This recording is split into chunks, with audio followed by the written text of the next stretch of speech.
Hello everyone, Alan Mallory here. I hope everyone is doing well and staying healthy during these uncertain times that we're in, and social distancing, or at least physical distancing, as much as possible. I think the new thing is to not try to social distance. We want to stay connected as much as we can without spreading this pandemic any further than it needs to.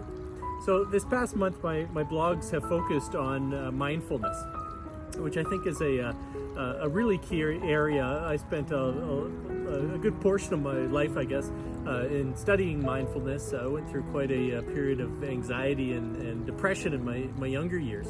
And so the mindfulness, I would say, is one of the tools, or let's call it a tool or a strategy, that really helped me break free from a lot of that.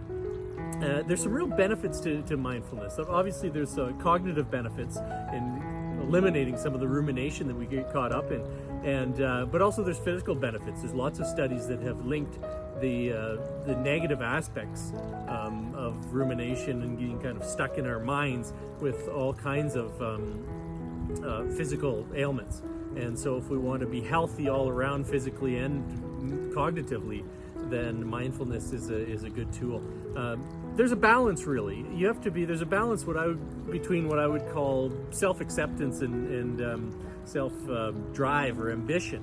And some people are way too far on the what I would call self-acceptance side, and that there's zero drive. There's nothing propelling them forward. And I would say for most of my life, I've been too far on the other side of the spectrum, and that I've been too driven.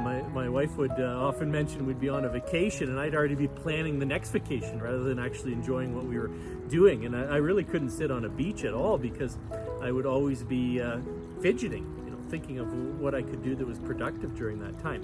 And so the mindfulness was particularly important for me to try to get that balance back. I'd say one of the tools that I practiced a lot, or one of the strategies, was cognitive diffusion. There's some argument that we need to be able to clear our minds of all thinking, but it's easier said than done, because the more it's exhausting doing that, trying to continuously rid your mind of thoughts. And also when we're trying not to think of something, we end up just thinking about it. It's like when you're asked, don't think of pink elephants, the first thing that comes to your mind is an image of a pink elephant. So the cognitive diffusion is more about just accepting and watching those thoughts rather than engaging with them. And I found that to be particularly helpful. As humans, we have this, it's kind of the next level of self-awareness, in that we can actually observe our own thoughts. And that's exactly what this is all about. Instead of being emotionally involved in those thoughts, because a lot of them are automatic thoughts based on our upbringing and the beliefs we've adopted throughout our lives, many of which aren't particularly ours. They're based on what our parents and our educators and other influences throughout our lives have instilled in us. And so that's why it's so important to kind of reevaluate some of these. But it's without getting into the judgment aspect of it, it's just watching your thoughts. And there's a lot of benefits to that. It kind of breaks you free of that cycle of rumination once you get good at it. And so that was particularly important in my journey. Another one I would use is just more for relaxation, but also it breaks some of those negative psychological patterns, is body scan meditation. And it's really just noticing the sensations in each part of your body sequentially. I would often use it to get to sleep when my mind was ruminating and I had a tough time getting to sleep. But it's going through your body, and I even would use some self-talk, in that I would consciously try to relax my foot, for example, then my leg, and then other areas of my body.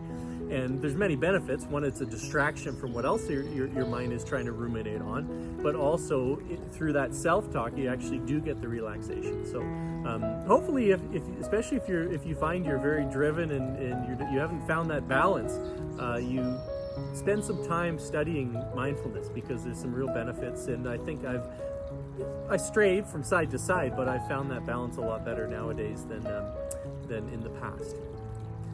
Hopefully you enjoyed my blogs this past month. Stay tuned for next month. We'll be exploring working from home, because most of us are in that situation for at least the foreseeable future, I've worked from home for quite a few years now, and I'll be sharing some thoughts and strategies on that. Thanks and take care.